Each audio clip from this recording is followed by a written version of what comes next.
Hello everyone. आज हम ओसी में comparison of business profession and employment करेंगे, क्योंकि हमने लास्ट बिजनेस प्रोफेशन और एम्प्लॉयमेंट के मीनिंग और कैरेक्टरिस्टिक्स सबके देख लिए थे। आज हम क्या करेंगे, तीनों का कंपैरिजन करेंगे। आप अब 11th में हो तो आपको पर्टिकुलर कंपैरिजन के लिए टेबल बनाना है।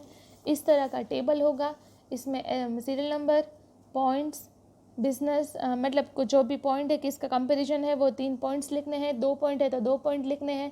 आपको ऐसे टेबल बनाना है और पॉइंट्स कंपलसरी लिखने हैं, क्योंकि 11th 12th में मार्क्स आपको कोई भी कंपैरिजन के मार्क्स का मतलब जो आपको फुल मार्क्स चाहिए तो आपको क्या करना है, ये पूरा का पूरा लिखना पड़ेगा, वरना ये आपको जो मार्क्स है वो नहीं मिलेंगे।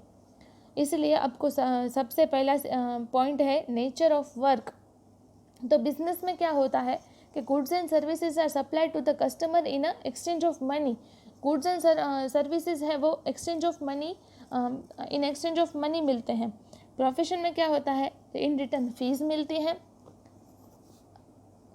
गुड्स एंड सर्विसेज मिलते हैं, यहाँ पे फीस मिलती है। और परफॉर्मिंग वर्क, इसमें वर्क के बेस पे होता है। सेकंड है क्वालिफिकेशंस। तो बिज़नेस के लिए कोई क्वालिफिकेशन नहीं होती है, बिज़नेस आपको स्टार्ट करना है तो आप अभी भी स्टार्ट कर सकते हो। Educational qualification, training and expertise knowledge are essential.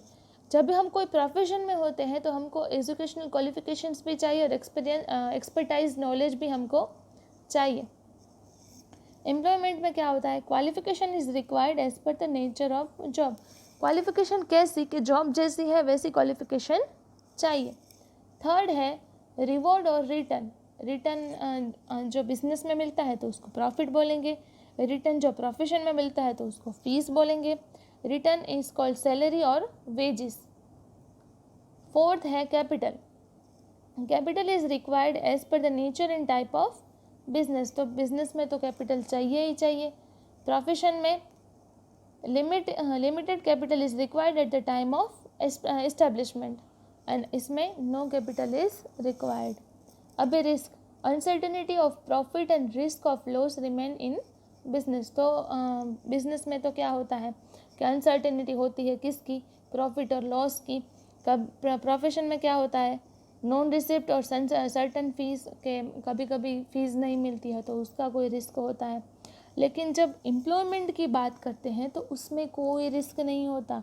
कब रिस्क होता है तो भी 0.00%, क्योंकि सैलरी तो मिलती ही है। कभी कभी ऐसा होता है कि ऐसा कोई सिचुएशन आ जाए, अभी कोविड-19 आया है तो कुछ सैलरी का इश्यू होता है।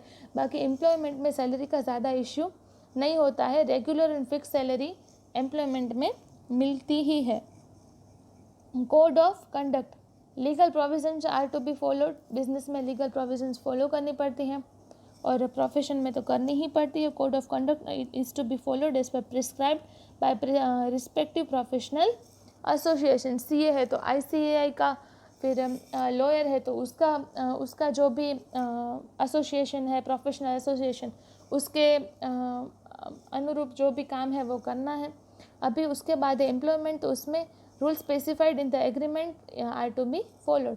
एम्प्लॉयमेंट में तो कोई एग्रीमेंट साइन किया होता है तो उसके जो रूल्स एंड रेगुलेशंस होते हैं वो ही फॉलो करने होते हैं।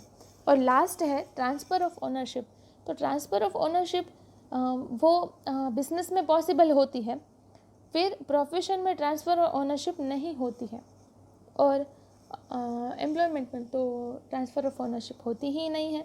तो हमने comparison of business profession and employment में 7 पॉइंट्स किए, उसका कंपैरिजन किया। अगर आप ये सिर्फ पॉइंट्स याद रखने हो ना तो आपको ये सारी चीज़ें आराम से याद रहती हैं, क्योंकि आपके दिमाग में बिजनेस प्रोफेशन और एम्प्लॉयमेंट तो एकदम क्लियर हो गया।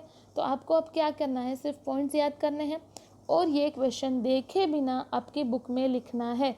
नोटबुक में लिख के PDF बना के आपको ये भेजनी है। Thank you.